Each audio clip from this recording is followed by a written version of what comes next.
contestar o transmitir esta expresión que no proviene más de una acción específica, esa acción de meditar en todo aquello que hemos hecho en nuestra vida o en aquel ejercicio en el que nos hemos aventurado, es decir, nuestra vida de creer en Jesús.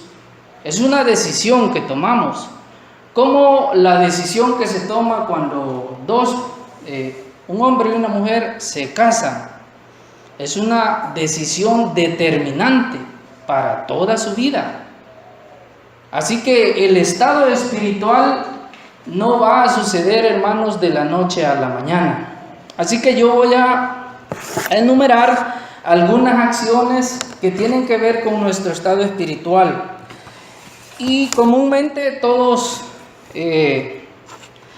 logramos identificar que, voy a mencionarlo solo algunas, solo voy a dar conceptos básicos de lo que es el estado espiritual, porque es un concepto y quizás un tema muy amplio. Así que solo voy a dar a conocer para que sea corto, ¿verdad? Y el tiempo creo que no va a alcanzar. Solo voy a dar unos conceptos básicos de lo que es este estado que nosotros llegamos a tener desde que empezamos a ejercitarnos en la fe de Jesús. Ahí empieza nuestro nacimiento, ahí empieza cuando nosotros empezamos a sentir el deseo de decir, yo necesito de Dios. Ese es el primer principio de que usted y yo hemos entrado en meditación con Dios. Pensar de que toda la vida, aun cuando lo tenemos todo materialmente, necesitamos de Dios. Más aún cuando nos hace falta todo. Por ejemplo, vemos nuestra casa y vemos que muchas cositas materiales nos faltan. Entonces usted dice, yo necesito una cama para mi hijo, o yo necesito la cuna para mi niño que ya va a nacer. Y usted empieza a pensar en decir, esto solo no lo puedo conseguir con dos cosas: pidiéndosela a Dios y ahorrando un poquito, porque de aquí a 9 meses ese niño viene y yo tengo que tener lista la cama. Así que la necesidad material usted y yo la pensamos y decimos, le pedimos a Dios. Y le pedimos con ese ahínco, con el fin de que Él nos responda luego, antes que ese niño nazca. Así que es un proceso. Cuando usted recibe lo que necesita, da gracias a Dios, ¿verdad? Y todos llegamos a comprender ese ejercicio de esa dependencia de Dios, en donde estamos seguros que a cada respuesta, a cada necesidad material, Él nos la da.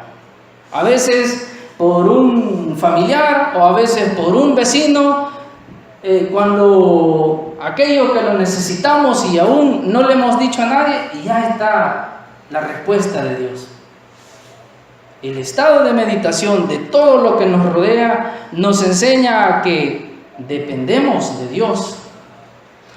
Así que, en resumidas palabras, la espiritualidad se consigue con acciones. Las acciones son aquellas, hermanos, que en la vida del cristiano tienen que ver con lo que hizo Jesús cuando estuvo aquí en la tierra. Y una de ellas es el amor, ¿verdad? El amor, el apóstol Pablo habla bastante de eso, pero no voy a hablar de lo que el apóstol Pablo lo describió, sino voy a hablar de esa acción que nosotros hacemos cuando comprendemos el amor. Este es el primer principio. Y nos preguntamos, ¿qué es amor? Bueno, en el efecto de la expresión de Dios, llegamos a comprender que el amor es entregar la vida, porque Dios entregó la vida de su Hijo. Y no dijo, Jeremías es muy desobediente, él no se merece mi amor. O Juancito se porta mal todos los días, pero al atardecer del día viene y me clama, por él sí voy a enviar a mi hijo. No, ese amor incondicional, esa meditación en que Dios manifestó su amor con toda la humanidad, es el principio del estado espiritual. Estar en un estado espiritual, o mejor dicho, entrar en el estado espiritual significa, hermanos, entender. Voy a enumerar las palabras aquí, lo que es amor, porque esta palabra es grandísima. Es entender, es apreciar, es enseñar, es ¿qué más podríamos decir acerca de este concepto? Es dar desinteresadamente lo que hizo Dios, ¿verdad? Y es ver que todo está resuelto. Vamos a dejar así. A eso agregando en el amor que hay otros sinónimos que serían la acción de ser bondadoso, la acción de ser misericordioso, la acción de comprender las debilidades, la acción de entender cada detalle de quienes me rodean. Así, esa acción de amor, por ejemplo, cuando quiero poner la figura del matrimonio. Los que ya tienen años, yo sé que saben más que su servidor, comprobarán lo que voy a decir. Cuando en el matrimonio existe un problema, siempre debe de haber uno que va a decir: tengamos paciencia, pidámosle al Señor. Ahí va en ese ejercicio espiritual. Pero cuando entre los dos se empiezan a culpar, no, es que yo te dije, no, es que yo te dije a vos, no hay dependencia de Dios. Pero siempre tiene que haber uno en esa comunión existente que va a decir: pidámosle al Señor, sé que Él nos va a responder. Entonces, el estado espiritual, hermanos, tiene que ver con la conciencia de la realidad. En dónde nos encontramos, cómo nos encontramos, cuáles son los ánimos que tenemos, cuáles las necesidades que tenemos, y todo, exactamente todo. Es decir, entender es aquella acción de que necesito mejorar o que necesitamos mejorar. Ese es el estado espiritual, y ese solo es el principio, hermanos. Ese solo es el principio. Ese principio de amor que nace ahí, en ese vínculo de dos personas, nada más es el principio de un estado espiritual. ¿Por qué razón? Porque sumando todo el resto de sentimientos y dones que habla el apóstol Pablo, que no lo voy a tocar, es una grande cantidad de compromisos que adquirimos con nosotros mismos primeramente. Es decir, cuando usted dice, en la escuela le dicen al niño: ¿te amas? Sí. ¿Cuánto te amas? Hasta la luna, dicen los niños. Se les va formando aquella idea que la apreciación o la autoestima de sí mismo tiene que ver con su entorno, tiene que ver con los caracteres de quienes le rodean. Entonces, la acción del amor es aquella acción desinteresada del bien común, de lo que todos necesitamos. Comprensión, no la puse ahí, pero va agregada ahí. Comprensión. Ahí empezamos a entrar en ese estado espiritual. Entonces, por eso digo, hermanos, es un proceso. Es un proceso que nos lleva a afirmar nuestra manera de ser en el ejercicio de creer en Dios, en Jesús, en el sacrificio de Él, en la forma en que Él ha depositado su Espíritu para que nosotros lo practiquemos. Cuando ya somos comprensivos de las realidades, cuando ya somos comprensivos de las necesidades, cuando ya llegamos a entender que todos tenemos diferentes luchas, diferentes capacidades, diferentes dificultades, y que uno al otro no podemos decir, la lucha que usted tiene es fácil. Cuando comprendemos que cada quien lleva su lucha y que estar en la lucha de cada uno es algo difícil, entonces vamos entrando en ese estado espiritual. El segundo principio que yo quiero enumerar aquí se llama luz. Sí, es consecutivo. Es consecutivo al amor.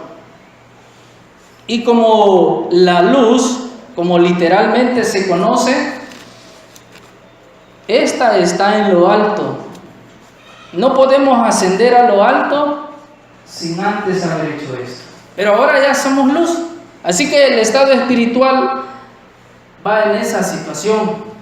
Y quiero leer aquí un verso, Mateo capítulo 5.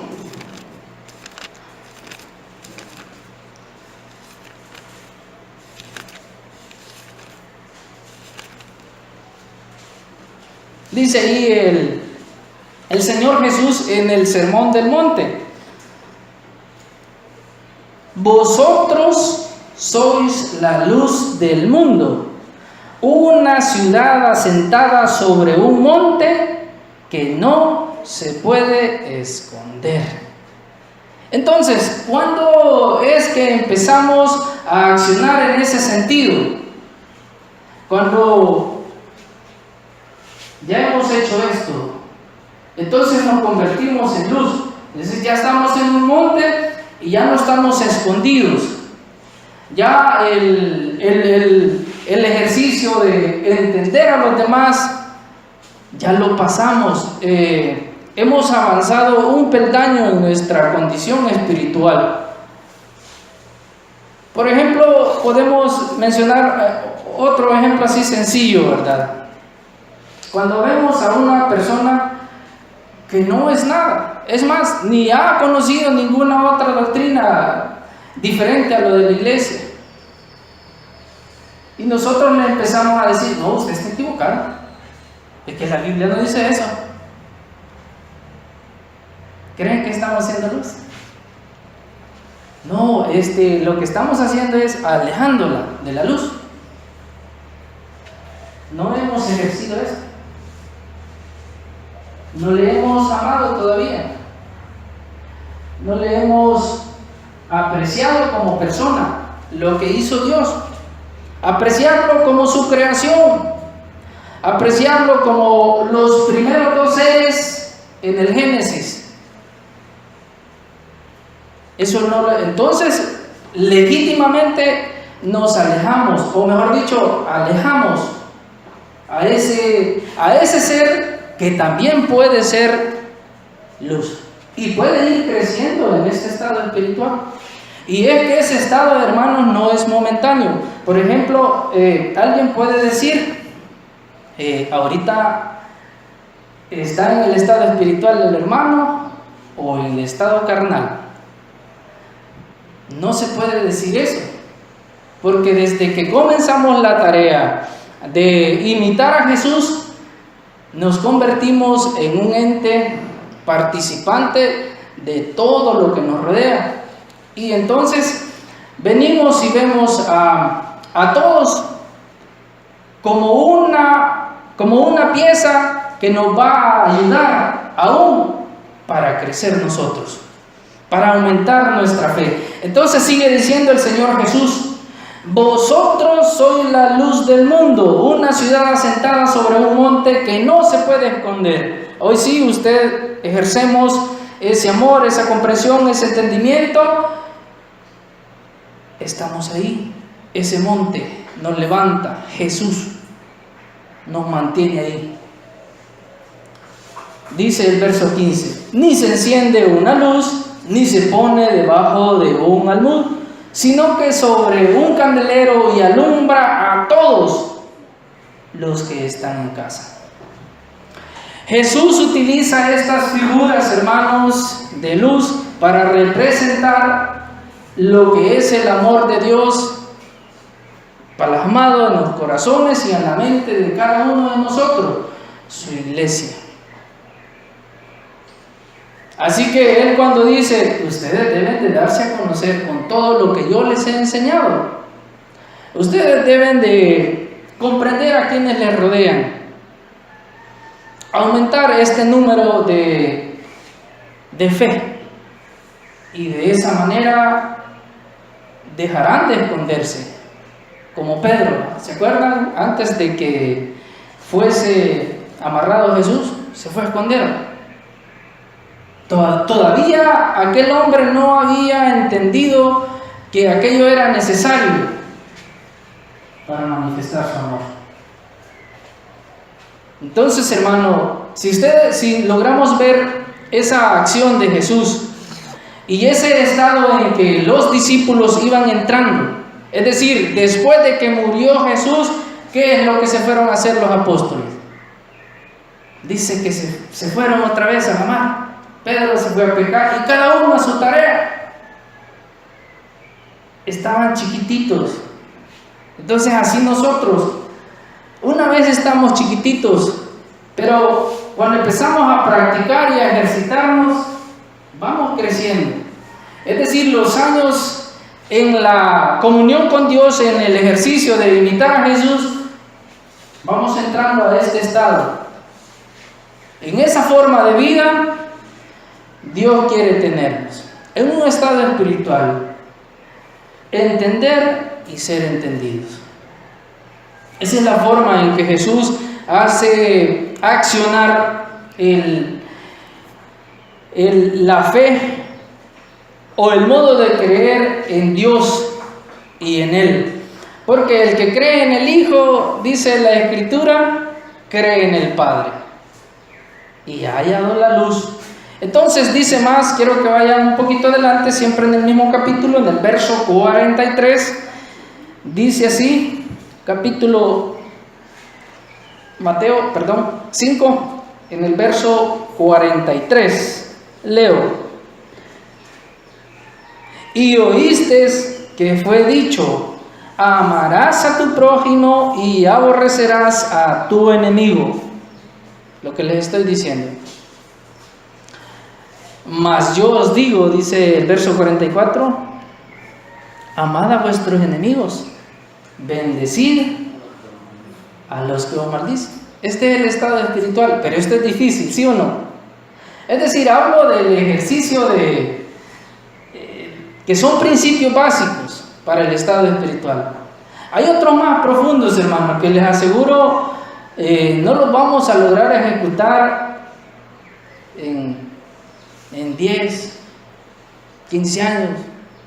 Quién sabe, quizás lo logremos aplicar cuando ya tengamos canas. Es decir, yo aún me pregunto, ¿llegaré a tener canas? Como mucho, ¿verdad? O sea, esa forma de vida se va alcanzando poco a poco. Entonces dice: mas yo os digo, amad a vuestros enemigos, bendecid a los que os maldicen, haced bien a los que os aborrecen. ¿Y qué más dice ahí? Y orad por los que os ultrajan y persiguen. Esto es complicado. Allá los primeros cristianos, cuando empezaron a ser perseguidos, yo creo que ellos, como Jesús le había dicho, simplemente corran, váyanse. El que está en la azotea, corra. Cuando iba a ser la invasión en Jerusalén, posteriormente que Jesús ascendía. Pero en la vida práctica Él les estaba diciendo: entiéndanlos, comprendan la realidad en que cada uno de ustedes se va a encontrar. a hacer bien.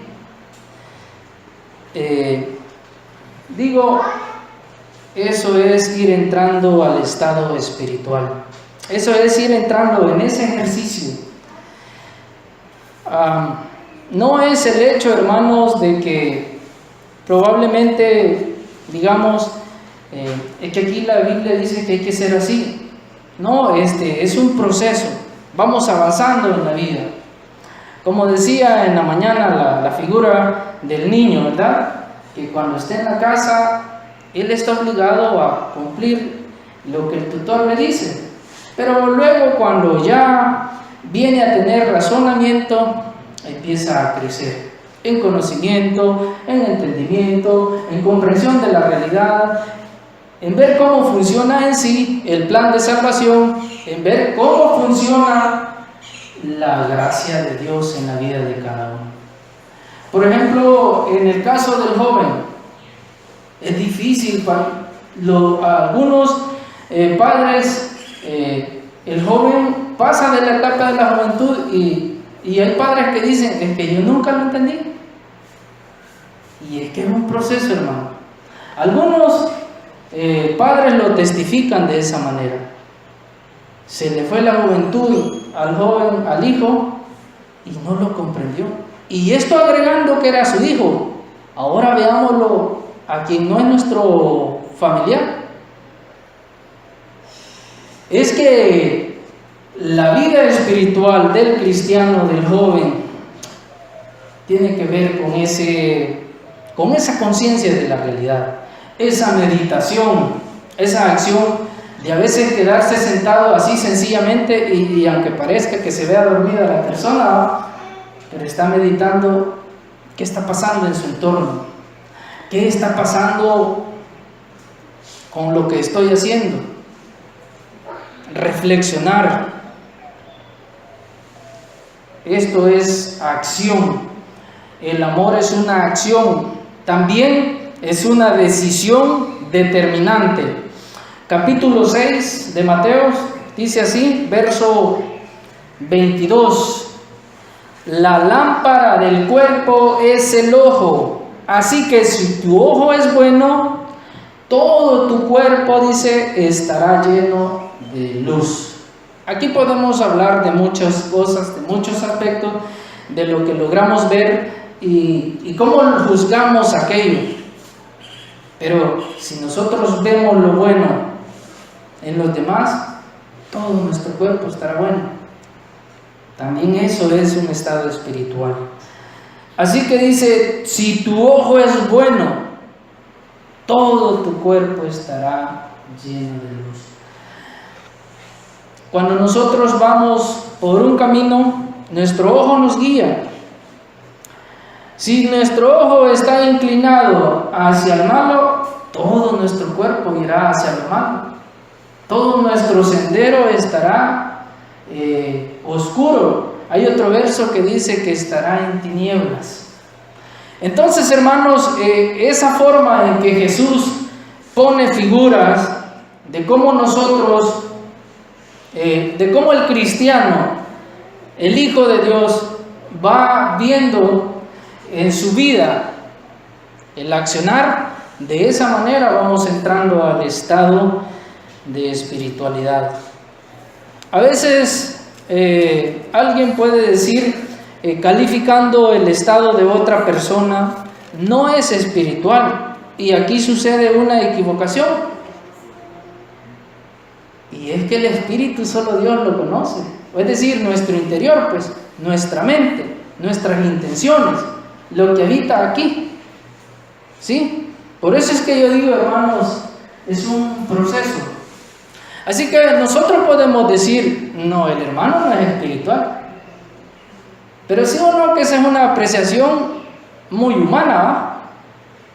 Pero cuando pensamos en que es un proceso que tiene que ver con estas acciones, nos cambia la realidad. Estoy seguro que muchos recordarán de muchas acciones en el pasado y reflexionarán de que ciertas acciones como que no fueron muy buenas. O también comprobarán de que lo que estoy diciendo, que ese accionar nos logra ver, tener una visión más clara de nuestra vida espiritual. Esa acción que es manifiesta de fe, es una manifestación de fe, estar en esos principios que son evidencia de nuestro estado espiritual. Hoy, en el mundo en que vivimos, hermanos, por ejemplo, los jóvenes, hay una expresión en qué estado, vemos allí en los teléfonos, en qué estado está tal persona. Dice que está alegre o está triste, cualquier circunstancia, ¿verdad? Pero es superficial, eso no es que sea real. El verdadero estado uno lo ve cuando palpa a la persona, cuando está ahí junto a él, junto a ella. Lo ve preocupado, lo ve estresado, lo ve con sueño. Ese es el verdadero estado. Solo apreciándonos unos a otros sabemos cómo andamos. Cuando accionamos ahí, el apóstol Pablo, al enseñar a su hijo en la fe, Timoteo, le enseñaba muchas cosas. Yo solo voy a mencionar algunas. Quiero que vayan conmigo a la carta del apóstol Pablo a Timoteo, primera carta del apóstol,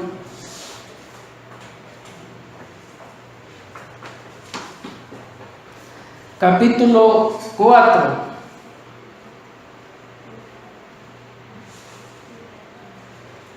Quiero que leamos ahí desde el verso 10 en adelante.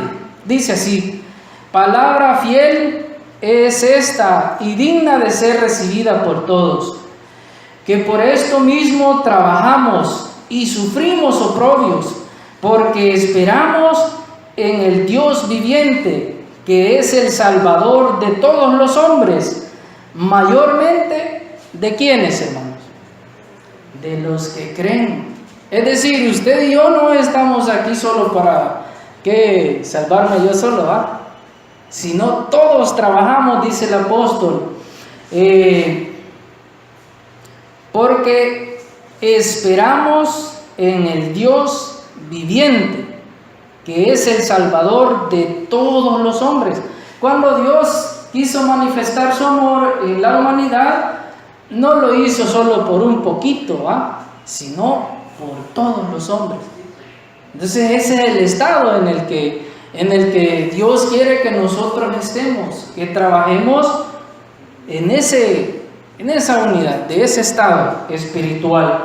Entonces dice más que mayormente de los que creen en Él. Dicho de otra manera, que había un grupo de personas que no iban a creer en Dios. Pero también hay que entenderlo, que mientras tienen vida, dice la Escritura, hay esperanza. Pero también Eclesiastés dice de que el muerto, dice, ya nada sabe, para ellos ya no hay esperanza. Si creía en Dios, tiene esperanza. Si no, ya nada sabe. Pero mientras el hombre existe en esta carne, hay esperanza de salvación. Nosotros, cuando vemos a un vivo, aunque no lo vemos haciendo las prácticas que nosotros hacemos, para esa persona hay esperanza. Aunque nosotros tengamos la apreciación de que no, es por demás. Traerlo para acá, puede decir usted, es un desafío. Pero es que esa es la obra de Dios, no es la nuestra. La nuestra es traerlo. La obra de Dios es afirmarlo. Y luego su trabajo va a ser permanecer en este estado. Entonces dice ahí más, ya viéndolo en la forma práctica, el apóstol le dice a Timoteo: esto manda y enseña, que ninguno, dice, y esto va para los jóvenes, que ninguno tenga en poco tu juventud, sino, dice, sé ejemplo de los creyentes, a todos los que creen en Jesús. Específicamente en este caso a Timoteo le dice: conviértete en una persona que te admire, Eso está diciendo, y también se lo dice a los jóvenes de hoy. Sé ejemplo de los creyentes. ¿En qué cosa? En palabra, en conducta, en amor, en espíritu, fe y pureza. Va, que son palabras hermosas. Es que esto es digno de ser recibido, hermanos. Es digno de que nosotros participemos de ese estado. Es maravilloso ver que el joven vaya entrando en este estado. Digno de ser admirable de que un joven entre en ese ejercicio de fe. Por eso es que la enseñanza del apóstol para la iglesia era enfática en todos los sentidos.